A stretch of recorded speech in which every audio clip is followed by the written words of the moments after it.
Good afternoon. Thank you for coming. My name is Richard Viguerie. I'm chairman of Conservative HQ, and we have 6 of America's most important conservative leaders.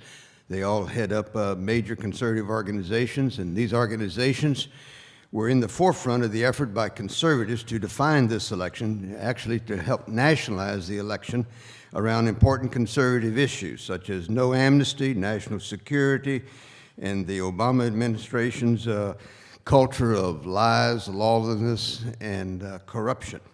I'll speak for a few minutes, and then I'll introduce each conservative leader in alphabetical order, and they'll speak for a few minutes. Then we'll open up for questions. This election was a rejection by the voters of both the Chamber of Commerce and Obama's failed agenda.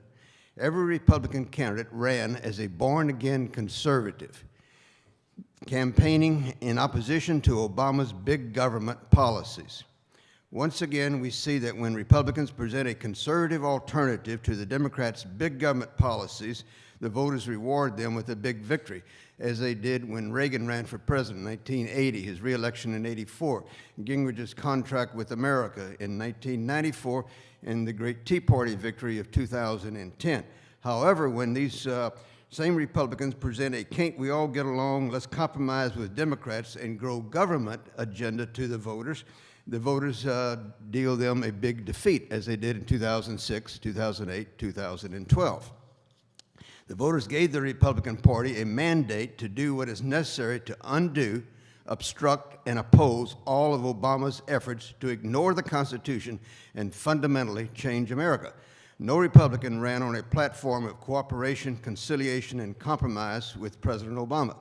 The Democrats, like many military leaders, made a huge mistake and fought this campaign on the issues of the past campaigns, such as phony war on women, class warfare, racial divide.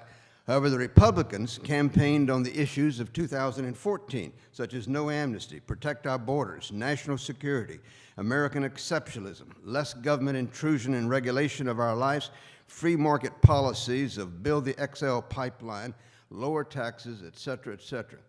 Regularly, conservatives ask me, how can we defeat Hillary Clinton in 2016? I've got a very simple answer. Nominate a limited government, constitutional conservative who's not part of the crony Washington government. Based on comments by some Republican leaders since the polls closed yesterday, they may be backtracking on repealing Obamacare. It's clear that there is still a major divide between Republican leaders and the voters. The Bible tells us, and Lincoln told us, a house divided cannot stand. Today, the Republican Party is still very much a house divided. We'll now hear from Ken Blackwell, former ambassador to the United Nations Human Rights Commission. Thank you, Richard. Those standing before you today represent organizations that are in touch and integrated well with the grassroots of America. As we crisscross this country and we watch the election become nationalized, we in fact noted those issues that mobilized and energized the base voters that turned out to give the Republicans a clear majority in the Senate and an overwhelming majority in the House. Beef up national security, repeal Obamacare, and stop amnesty and other forms of lawlessness. Let me be clear, we watched over the course of this campaign soccer moms be transformed to security moms. National security is a primary issue before this new Republican majority. One of the things that became clear is that there is an expectation that we will have a defense budget adequate to meet the current and future threats to our country, including threats from radical jihadism, as well as non-state actors and sovereign states. What we didn't see yesterday, what we didn't hear from the voters, was that they were sending a new Republican majority to act like a minor league Republican or minor league political party. They are the majority party in this country across state legislatures and governors in our midst. Underscore this. At the end of the day, they did not send Republicans, the new Republican majority, to be competent managers of big government.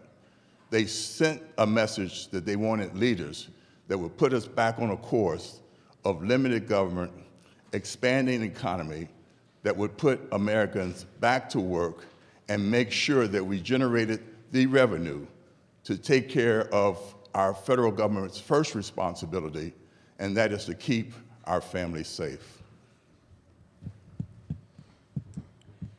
Thank you, Ken. Next, David Bossie, President, Citizens United.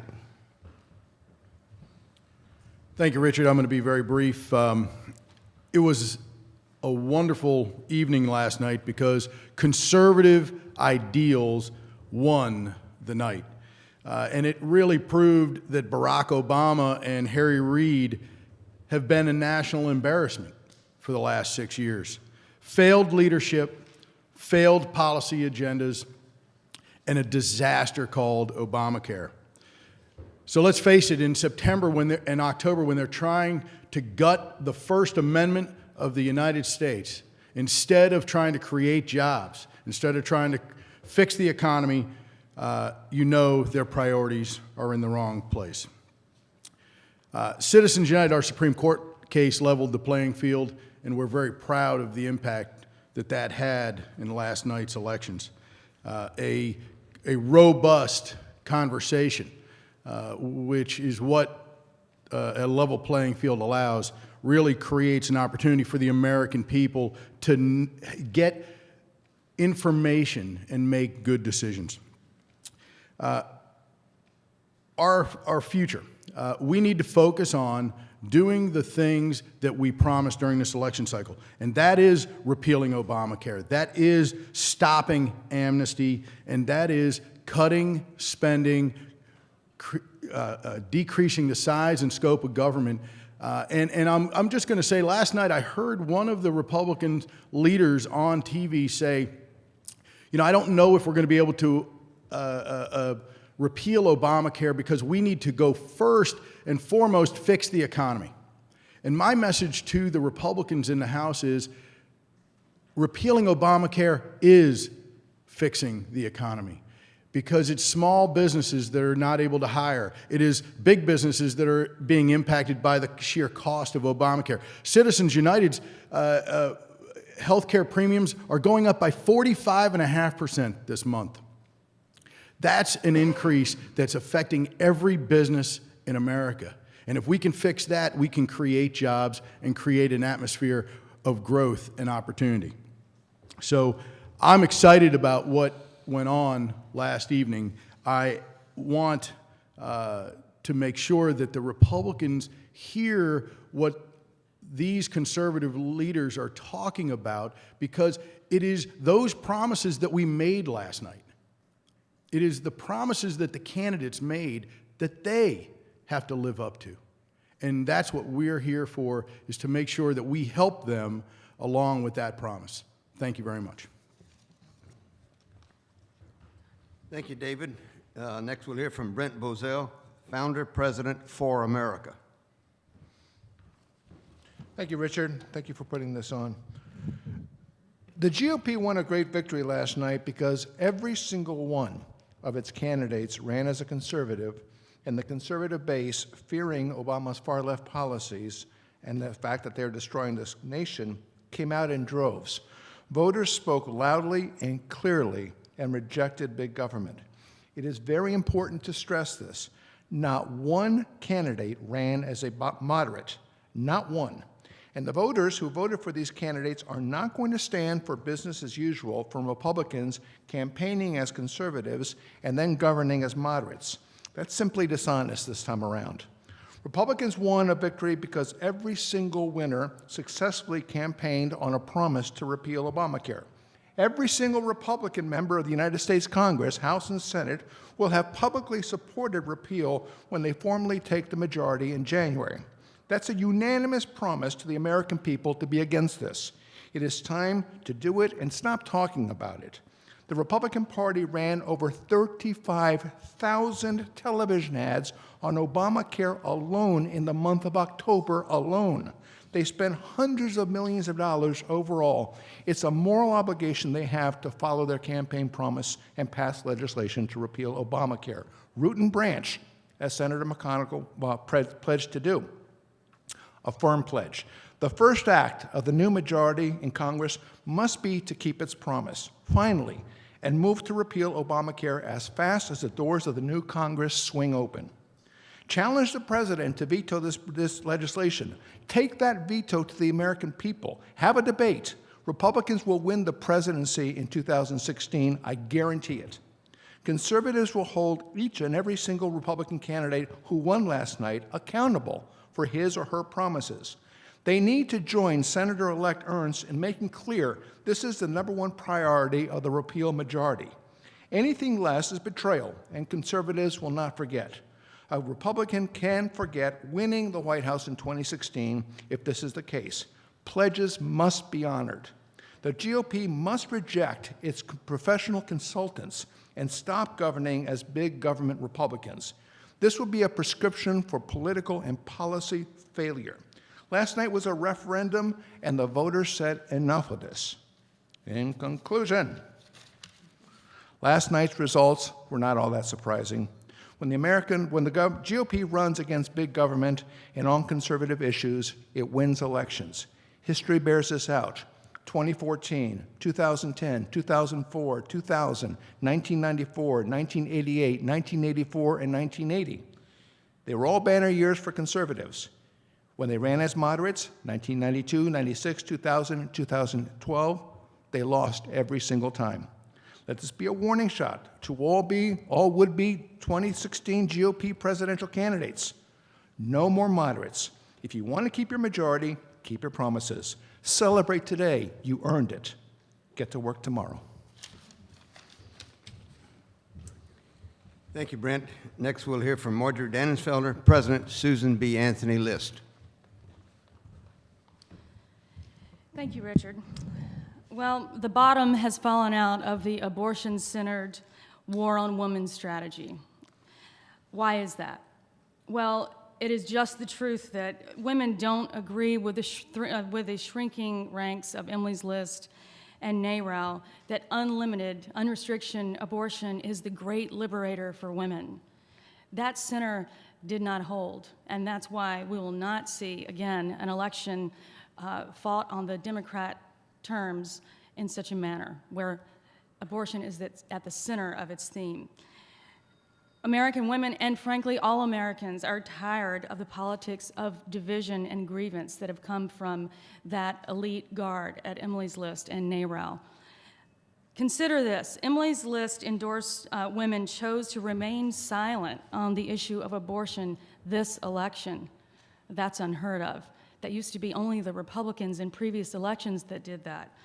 Why did they do that? Well, Emily's List and the candidates' best campaign consultants told them to button it up on abortion. Don't speak of it, because you'll be out of sync with your constituents.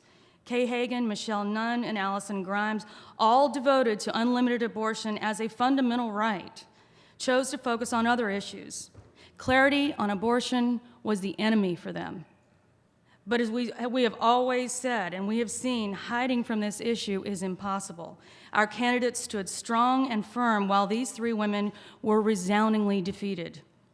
Today, our more than 200 Women Speak Out PAC activists in Louisiana who are going door to door to pro-life, low-propensity voters will carry on their job and work to defeat another Emily's List favorite, Mary Landrieu. Her attempts to gain a pro-life label while voting pro-abortion all along say a lot, and they have helped her in her downward slope. And we believe that Bill Cassidy and our ground game will help her out the door. To the extent that abortion was used as an issue by pro-abortion candidates, those candidates suffered a backlash. Consider Wendy Davis in Texas, Mark Udall in Colorado, and Bruce Bailey in Iowa. Wendy Davis ran from a platform of late-term abortion in Texas, and it was too late to put that thing back in the box. It was just too late, especially among Hispanics. In Colorado, even the Denver Post nicknamed Mark Udall Mark Uterus, I think we all know that, for his over-the-top focus on abortion and women's reproductive capacity as the defining point of her life. Meanwhile, our candidates stood firm as their opponents attempted to avoid backlash. Joni Ernst, a pro-life mother, military veteran, and longtime public servant, refused to back down from her pro-life record, even in the face of outrageous attacks from Braley and from NARAL. When asked to clarify his position, Braley directly lied to debate moderators about his position on late-term abortion. He just plain lied. Well, that's one way of handling it. And then there's another way, literally run away, which is exactly what Greg Orman did when he was running against Senator Pat Roberts, of course, in Kansas, and he literally ran away from a voter who was trying to ascertain his position on late-term abortion. And of course, that's captured on film. I'm not lying. Men and women voters alike responded positively to the pro-life candidates who stood firm on principle. They were supported by Susan B. Anthony lists and Women's Speak Out Super PAC, our aggressive offense on the ground. To counterstrike the war on women, we exposed pro-abortion incumbents, their radical positions on abortion, and turned out those voters in an unprecedented ground game in Arkansas, Louisiana, North Carolina, and Kansas. We had more than 7,000 pro-life activists make almost 1 million contacts, more than half of those door-to-door, human-to-human, woman-to-woman interactions about what mattered in their lives and what didn't. That they communicated on late-term taxpayer-funded abortion. Now we have a Senate that is, again, more human when it comes to women's politics. It's reflective of the women of America, not a minority-moneyed power elite who often cast men and children as obstacles to our success. We're encouraged with a new pro-life Senate. We'll take Senator McConnell's commitment to take the pain-capable bill up and to make sure that there is a vote early on in the first 100 days. We will take him up on that offer. We will not forget it, as we know he will not. In attacking Joni Ernst last week, in summary, Hillary Clinton said, "It's not enough to be a woman. You have to be committed to expand the rights and opportunities for all women." This attack against Joni Ernst, given the incredible fighter and war hero and mother and human being that she is. The abortion-centered war on women's strategy is dead just because of this straitjacket style of feminism, that you must complete a test before you can be considered a woman by this small group of women who have been running much of women's politics. It is dead because of the spirit of Susan B. Anthony, who 100 years ago today cast a vote and was fined $100 for that vote. She believed very strongly that you could never build rights on the broken rights of other human beings. She went arm in arm with Frederick Douglass to the Republican Convention, together, said, "We rise and fall together." She did not believe in abortion. She knew that it would burden a woman's conscience in life. She is our inspiration, and thank goodness we are returning women's politics to her model of what women in politics ought to be. Thank you. Thank you, Marjorie. Next, we'll hear from Jenny Beth Martin, co-founder and president, Tea Party Patriots.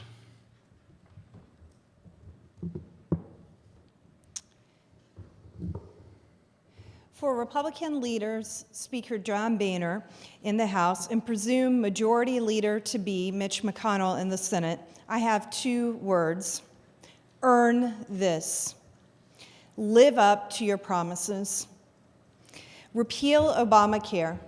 Use reconciliation to pass a bill repealing Obamacare and put it on the president's desk. Let him veto it and draw a line in the sand. Secure the border and block the president's planned executive amnesty. Maintain the rule of law and prove that we as a country, as we have been for more than 2 centuries, are a nation of laws, not of men. Last night, in the midst of what should have been a celebration, I had reason for concern because of a press release issued by Speaker Boehner's office. In this release, Speaker Boehner lays out an agenda for the 114th Congress. He says Republicans in the House will move jobs legislation, in energy legislation, in tax reform legislation, in spending reform legislation, in legal reform legislation, in regulatory reform legislation, in education reform legislation. Obamacare is mentioned nowhere. Neither is securing our borders or blocking the president's planned executive amnesty. I can tell you, having traveled from New Hampshire to Oregon, from Nebraska to Texas, from Florida to Iowa, in the last 6 months, and working with Tea Party activists around the country at the local level in battleground states and districts, there were 2 issues that motivated the grassroots activists that propelled you to victory, Mr. Speaker: Obamacare and securing our border and blocking the planned executive amnesty. One of 2 things is true. Either Obamacare and illegal immigration were left out of this press release deliberately or by mistake. If it was a mistake, the Speaker needs to make that clear immediately by issuing a revised release today on the agenda for the next Congress that includes these important issues. If, on the other hand, it was done deliberately, then clearly we have a problem. The 2 issues that motivated the Tea Party activists to get their neighbors and friends to the polls in this election should be the 2 issues the Republican Congress addresses immediately. The time is now. The American people have spoken. They have decisively rejected these policies. We are calling on Congress to act in a manner deserving of their majority. You need to live up to your promises. You need to earn this.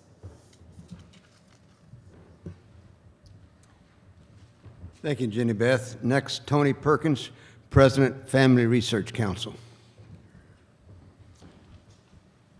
Thank you, Richard.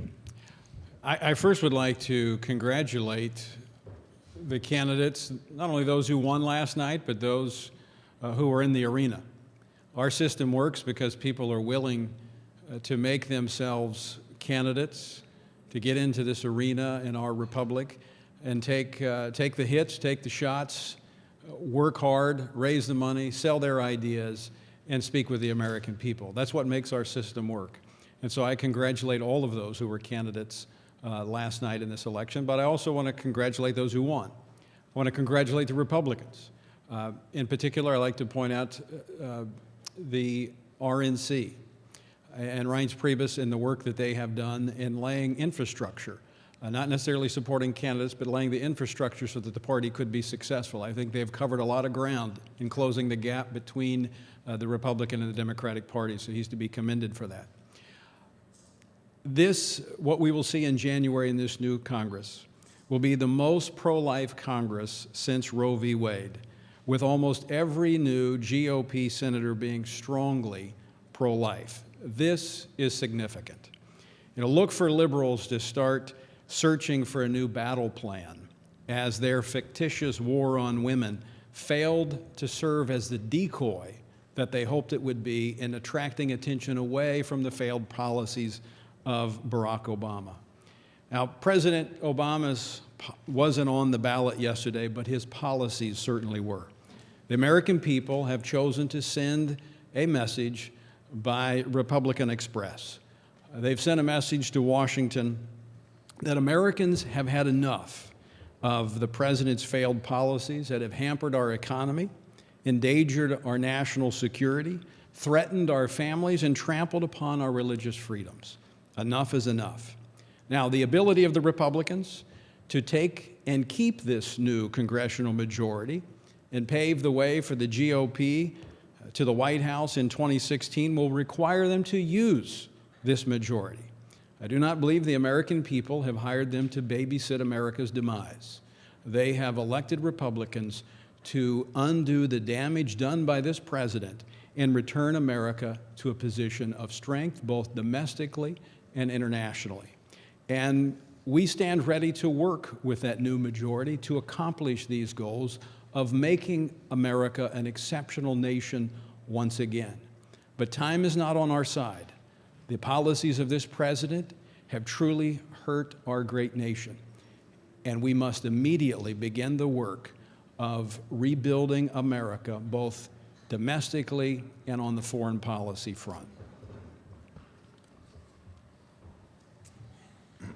Thank you, Tony. We'll take questions. Please identify yourself, and if you want to ask a particular participant, please identify who you want to answer your question. Any questions? Yes, ma'am. There was a refusal, sort of a hedging by Senator Cruz last night when asked to support Mitch McConnell as the Senate Majority Leader. Did hear the presumed leader referred to once. For the rest of you, do you support Mitch McConnell? Do you think the Congress should take a real look and maybe consider another option?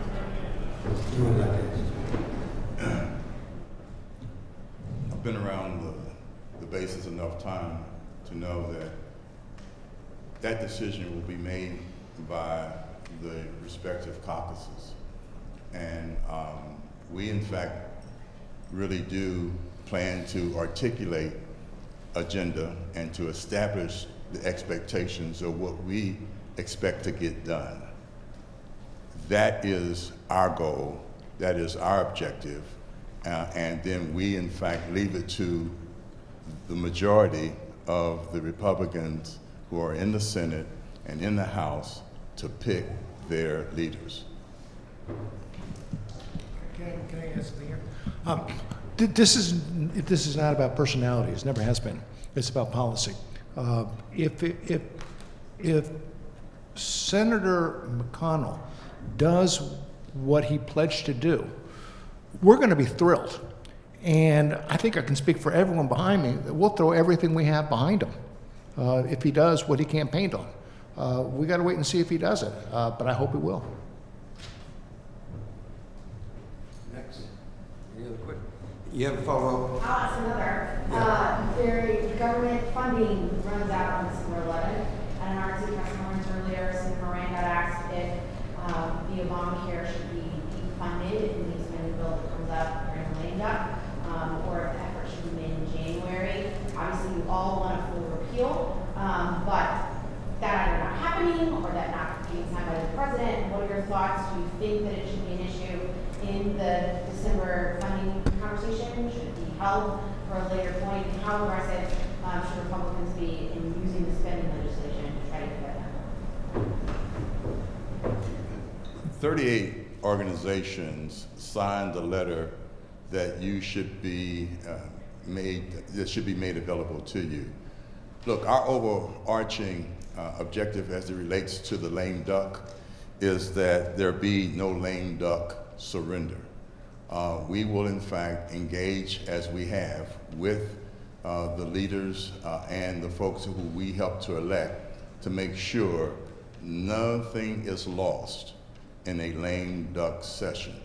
As we craft the strategy as it relates to Obamacare, we've laid out what we expect, and that is its full repeal.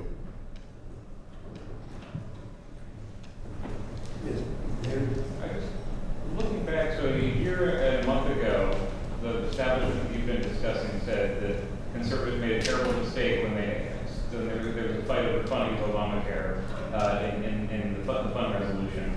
How do you look back on that? And for anyone, did the shutdown actually impact the election? Was it totally forgotten to frame the discussion? Who looked back on this with regret? Huh? Who did you say looked back on this with regret or something? No. I'm probably lacking on mic, making it hard to hear.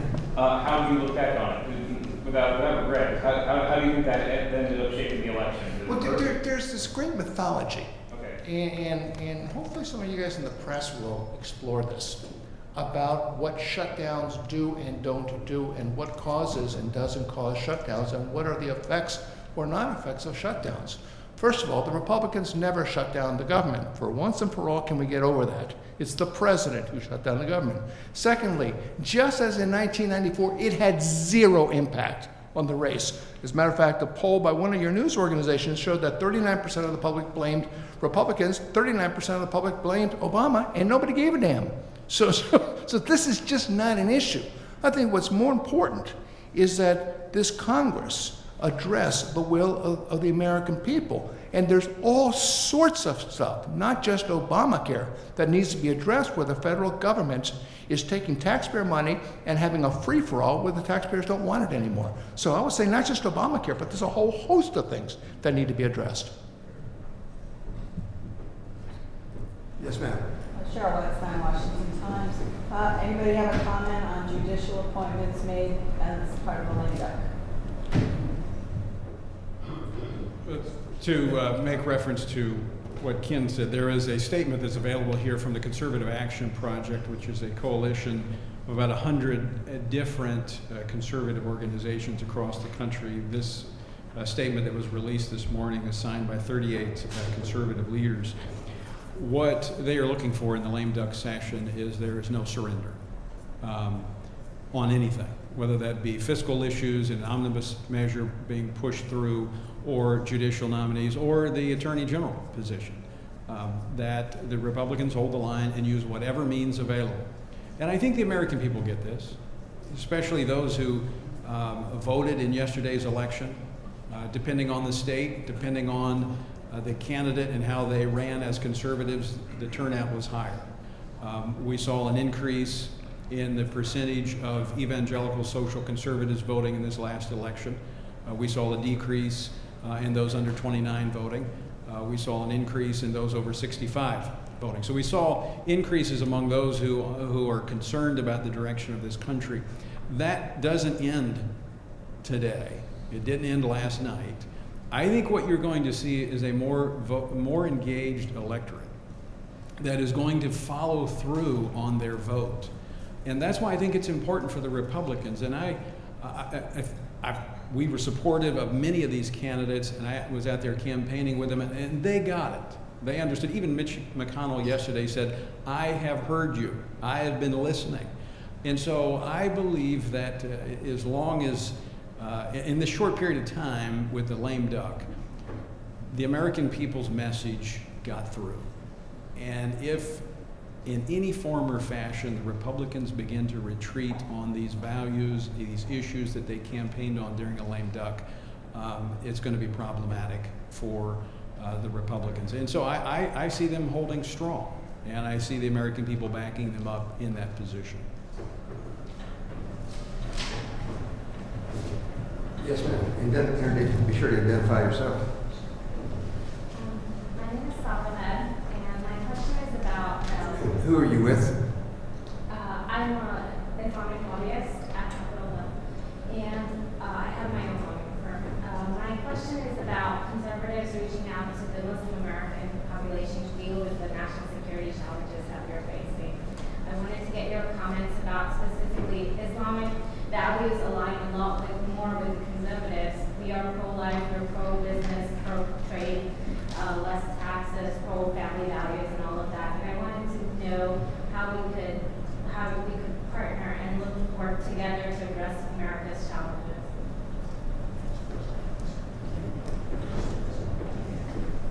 Well, we welcome your participation in the press conference.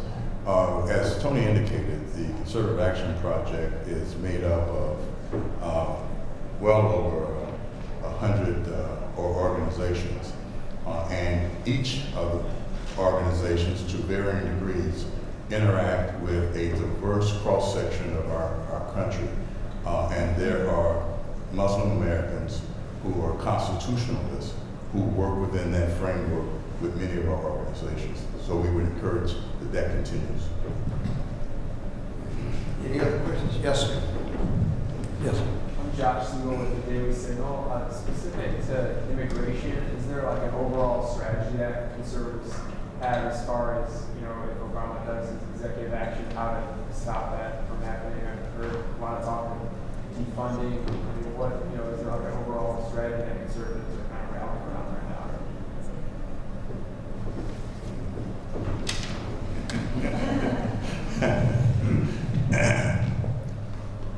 we work with a number of organizations, again, Numbers USA, to mention one, the Club for Growth, and a number of organizations that have varying positions on immigration policy in general as it relates to protecting our borders and arresting an executive overreach on amnesty.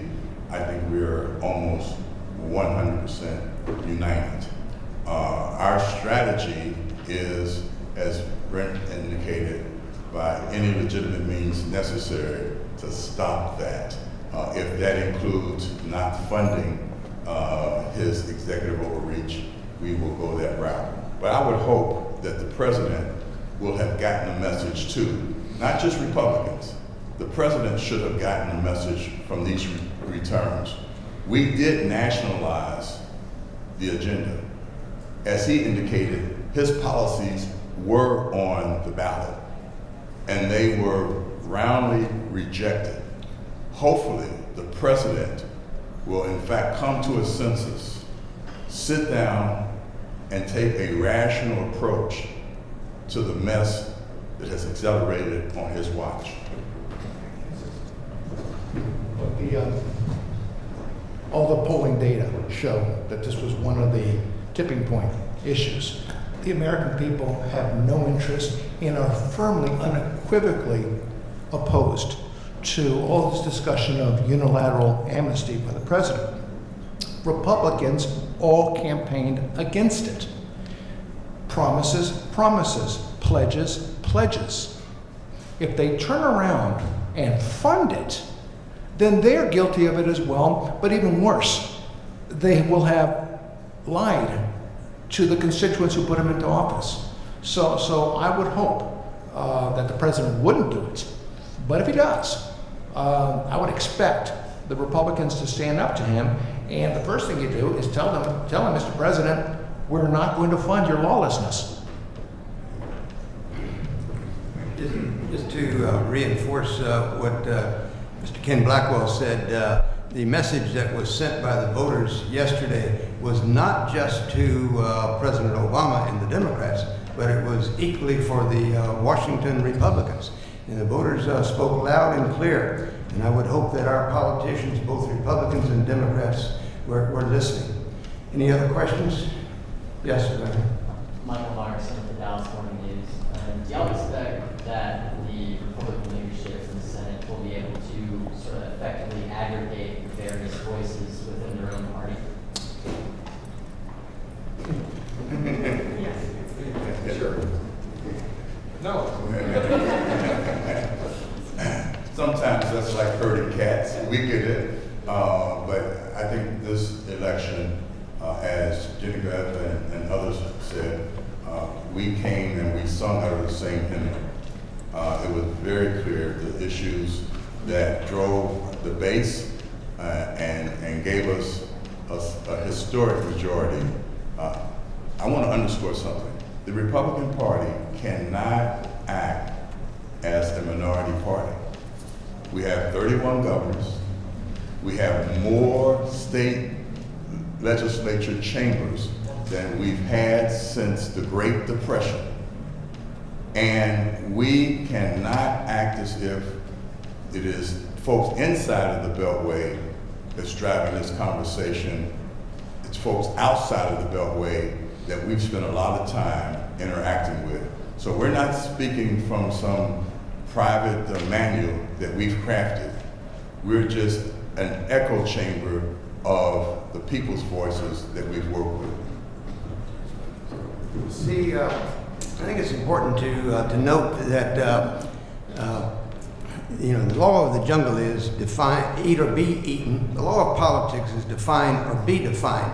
And for whatever reason, most Republican leaders chose not to try to nationalize this election. So politics, like nature, abhors a vacuum. And so the conservative movement, conservatives at the national, state, and local level stepped forward and took on the mantle, took on the job, the task of nationalizing this election around limited government, constitutional government, national security, all the issues that we've talked about here. And when the voters went to the polls yesterday, that was the issue that was uppermost in their mind. It was the issues that the conservatives at all levels of the country had been communicating to the voters. Any other questions? Yes, sir. This is for Jenny Beth Martin. I'm Luke Livingston with the Ground Floor. If this new majority, Republican majority, fails to pursue legislation that's important to the voters that put them there, what happens then? Well, at Tea Party Patriots, we will hold them accountable. We're watching what they do. We expect them to live up to their promises. And if they don't live up to their promises, we'll do what we've done well for the last 5.5 years. And that is make sure that the people in Washington understand what the people in the rest of this country truly want to see happen in this country. We want more personal freedom, we want economic freedom, and we want a debt-free future for ourselves, our children, and our grandchildren. Okay, I think that does it. Thank you very much, ladies and gentlemen. Thank you.